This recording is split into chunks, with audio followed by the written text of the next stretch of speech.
Канал Валерия Табакова представляет София, плод КПСС и наследница прелюбодеяния. Добрый вечер, друзья.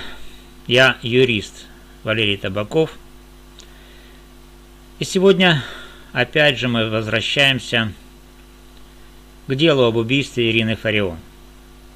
Но сегодня я не буду разбирать ее выступления в Верховной Раде, не буду анализировать скандалы с русскоязычными военными, не буду обсуждать, кто и почему нажал на спусковой крючок 19 июля 2024 года.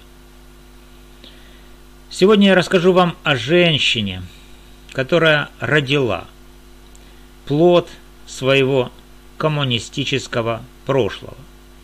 Софию. Вышла из КПСС в тот же миг, когда этот плод сделал первый вдох. Развелась с мужем, потому что он был частью той же системы. И на 6-м десятке лет начала рассказывать сказки по телефону мужчине, которого никогда не пускала в свой дом. И все это ради одной единственной цели – стереть этот плод как напоминание о своем позоре. Давайте начнем с самого начала, с 1988 года. Представьте себе молодую аспирантку филфака Львовского университета. Ей 24 года. У нее есть мечта, научная карьера. И есть препятствие. Без партийного билета в аспирантуру не пускают.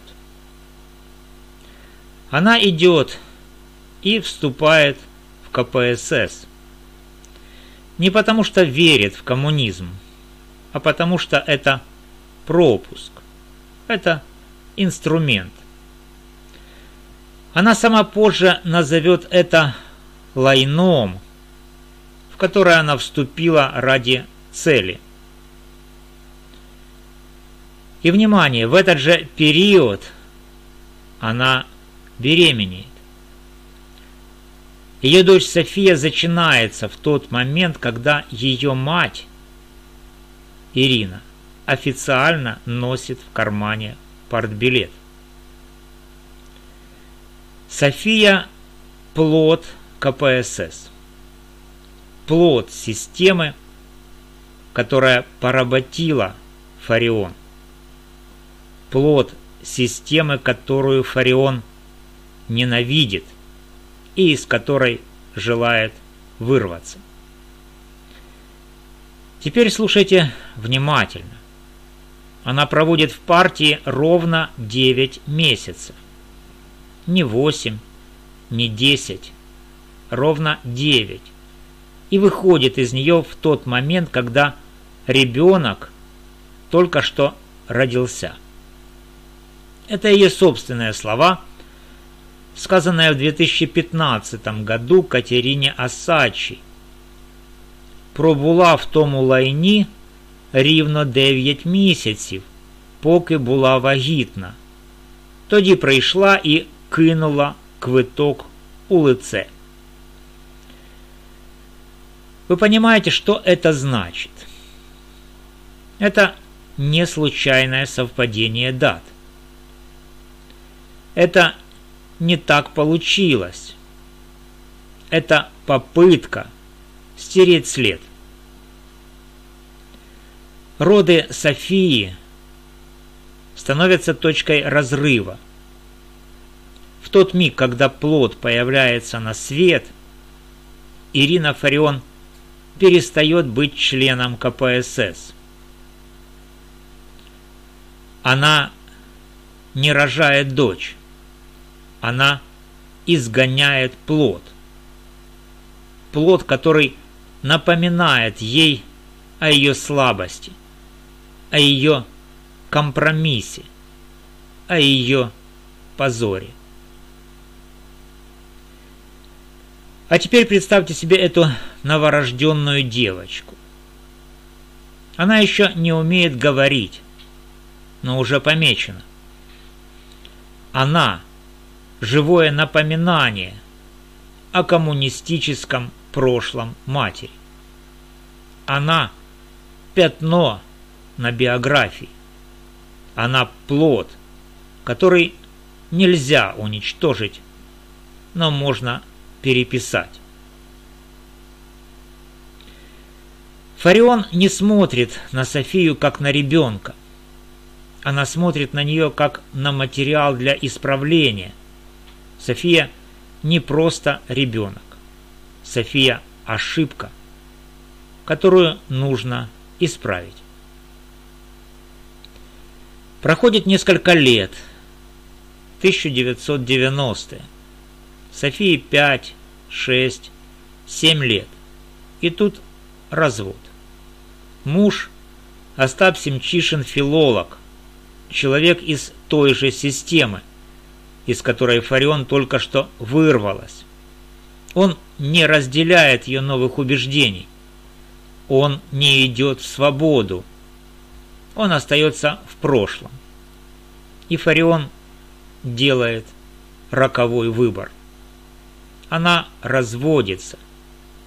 Не потому что не любила, а потому что он часть той же грязи. Он отец плода. Он еще одно напоминание. Она стирает его из жизни Софии. София остается с матерью. Одна. В мире, где есть только две роли. Мать – очиститель, и плод – материал.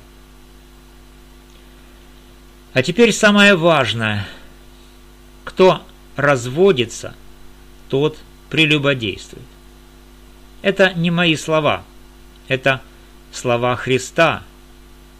Кто разводится с женою своей, кроме вины прелюбодеяния, тот подает ей повод прелюбодействовать.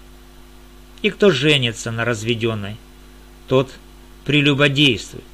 Матфей, 5 глава, 32 стих. Фарион разорвала брак.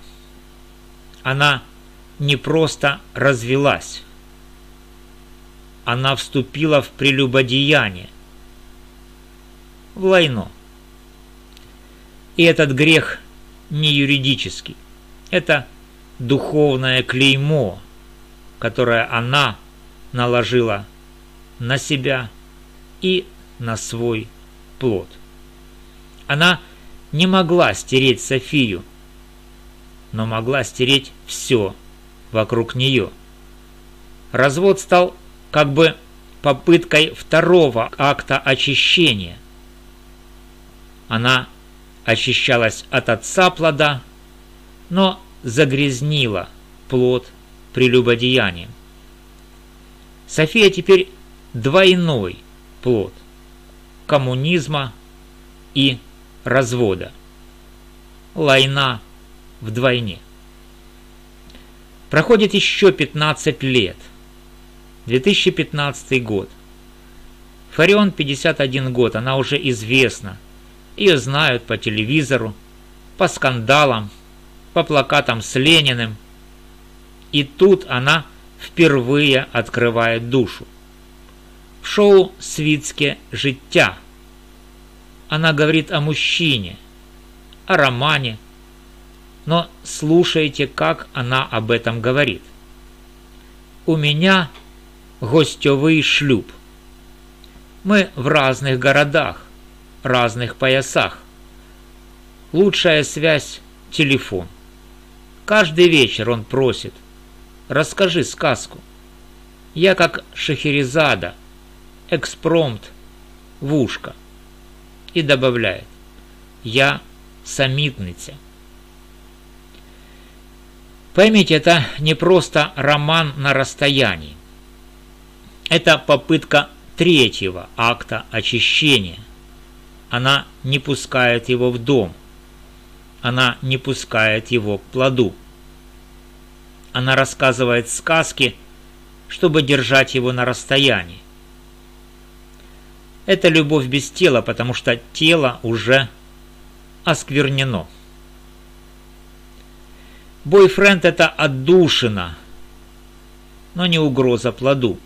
А София – это плод, который нельзя выключить. Плод, который Ирина хочет переписать. А теперь представьте себе Софию. Она растет в этом мире. Ее учат говорить только по-украински. Ее учат ненавидеть все русское.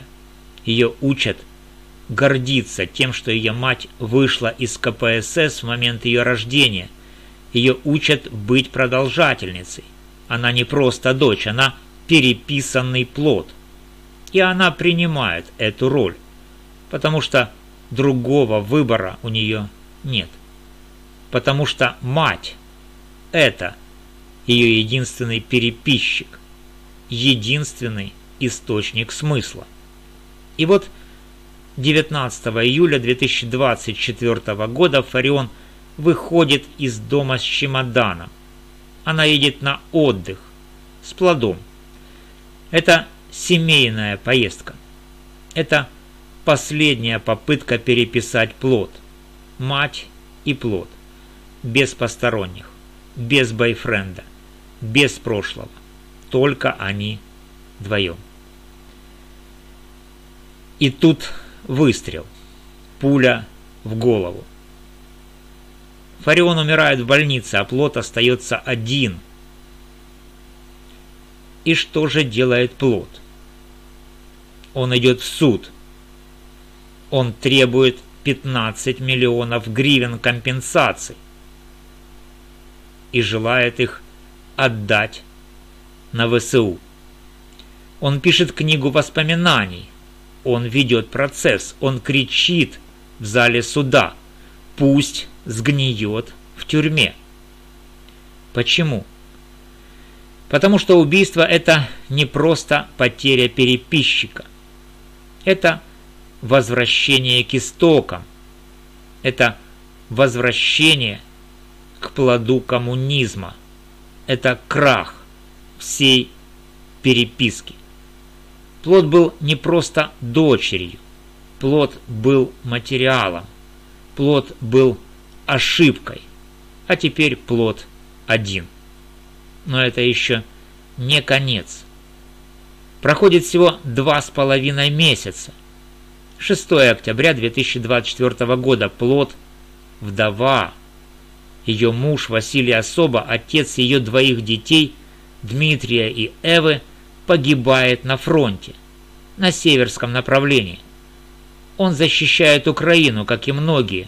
Он публикует в соцсетях фото снарядов с надписью «За Фарион». Он несет в себе переписанную миссию, а теперь его собственная смерть. Плод узнает об этом, когда он с детьми на море. Муж не отвечает на звонок, и земля уходит из-под ног. Снова. Сначала переписчик, пуля в голову, потом муж, смерть на фронте. Дети остаются без отца, плод без переписки. Это не случайность. Это возврат к корням, к плоду КПСС, к плоду развода, к плоду прелюбодеяния. Дорогие друзья, я не прошу вас сочувствовать Фарион или ее плоду. Я прошу вас понять механизм. Фарион построила свою жизнь как переписывающую машину. В основании изгнание плода из КПСС. Стены, развод, как прелюбодеяние. Крыша, роман на расстоянии, как контроль над плодом. А в центре София, как плод. Плод, который нельзя уничтожить. Плод, который можно только переписать. Кто разводится, тот прелюбодействует. Фарион это знала. Она жила с этим клеймом. Она пыталась переписать плод идеологией, но плод не переписывается. Он возвращается. Он мстит. Сначала пулей в переписчика, потом гибелью мужа на войне, а плод остается с 2 детьми в пустоте, как напоминание, как плод коммунизма, как плод прелюбодеяния. Я, Валерий Табаков, видел сотни семейных драм, но это особенное, потому что здесь плод не ребенок, плод ошибка, плод клеймо, плод возмездия.